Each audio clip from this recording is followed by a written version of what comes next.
పిఠాపురం నియోజకవర్గంలో పలు రంగాల్లో నూతన నిర్మాణానికి శంకుస్థాపన చేసిన పిఠాపురం ఎమ్మెల్యే శ్రీ కొణిదెల పవన్ కళ్యాణ్ గారు.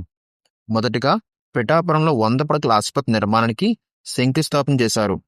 అనంతరం పవన్ కళ్యాణ్ గారు మాట్లాడుతూ, కూటమి ప్రభుత్వం సమష్టిగా పనిచేస్తుంది, ప్రజలకు ఉపయోగపడుతుంది, సంక్షేమం అభివృద్ధి కూటమి ప్రభుత్వ ధ్యేయంగా ప్రభుత్వం సమష్టిగా పనిచేస్తూ ప్రజలకు అండగా నిలబడుతుంది, అన్ని రంగాల్లో రాష్ట్రాన్ని ముందుకు తీసుకెళ్లడమే లక్ష్యంగా పరిపాలన సాగుతుంది, పిఠాపురంలోని 9 నెలల్లోనే 100 కోట్ల విలువైన అభివృద్ధి పనులు చేపట్టినట్లు వెల్లడించారు.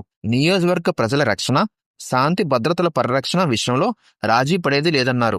ఇది మా బాధ్యత అని పేర్కొన్నారు. యూపీఎస్సీ పరీక్షలో 94వ ర్యాంక్ సాధించిన పిఠాపురం పట్టణానికి చెందిన శ్రీ చెక్క స్నేహిత్ మరియు ఇటీవల విడుదలైన 10వ తరగతి పరీక్ష ఫలితాల్లో 600కు గాను 600 మార్కులు సాధించి రికార్డు సృష్టించిన కాకినాడ విద్యార్థిని నేహాంజన్ను కలిసి వారిద్దరికీ అభినందనలు తెలిపారు. అకాల వర్షాల ప్రభావం నుంచి రైతులను ఆదుకునేందుకు పిఠాపురం నియోజకవర్గం పరిధిలో చిన్న సన్నకారు రైతులు ధాన్యాన్ని రక్షించేందుకు 26 లక్షల వ్యయంతో 2000 టార్పన్లతో రైతులకు ఉచితంగా అందజేశారు పవన్ కళ్యాణ్ గారు.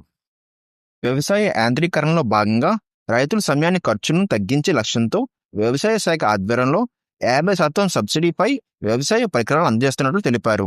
ఈ మేరకు పిఠాపురం నియోజకవర్గం పరిధిలోని రైతులకు రోటోవేటర్లు, పవర్ టైలర్లు, పేర్లు తదితర పరికరాలను పంపిణీ చేశారు. ఈ కార్యక్రమం ద్వారా సుమారు 25,000 ఎకరాలలో రైతులకు మేలు జరుగుతున్నట్లు ఆయన పేర్కొన్నారు. ఆ తర్వాత పిఠాపురం నియోజకవర్గం స్థానిక అంబేద్కర్ భవన్లో ఉచిత కుట్టు మిషన్ల పంపిణీ శిక్షణ కార్యక్రమాన్ని ప్రారంభించిన అనంతరం బీసీ, ఈడబ్ల్యూఎస్ వర్గాలకు చెందిన 3,456 మంది మహిళలకు 8.64 కోట్ల విలువైన కుట్టు మిషన్లు పంపిణీ చేశారు. ఈ కార్యక్రమంలో స్థానిక నాయకులు, అధికారులు, ప్రజలు పాల్గొన్నారు. సాయంత్రం తమిళనాడుకు చెందిన సీనియర్ రాజకీయ నాయకుడు, రచయిత, పర్యావరణ పోరాట నాయకుడు కెఎస్ రాధాకృష్ణను ఉప ముఖ్యమంత్రి పవన్ కళ్యాణ్ గారు మర్యాదపూర్వకంగా భేటీ అయ్యారు. ఈ సందర్భంగా వర్తమాన తమిళనాడు రాజకీయాలు, భాషా సంస్కృతి, పర్యావరణ పరిరక్షణ సంబంధిత అంశాలు చర్చించారు. చర్చల అనంతరం పవన్ కళ్యాణ్ గారికి కరుంగలి కంబును బహుకరించారు. కరుంగలి కంబుకు ఇరువైపులా పవిత్రమైన పంచలోహాలతో కూడిన క్యాప్స్ ఉంటాయని శ్రీ రాధాకృష్ణ గారు వివరించారు.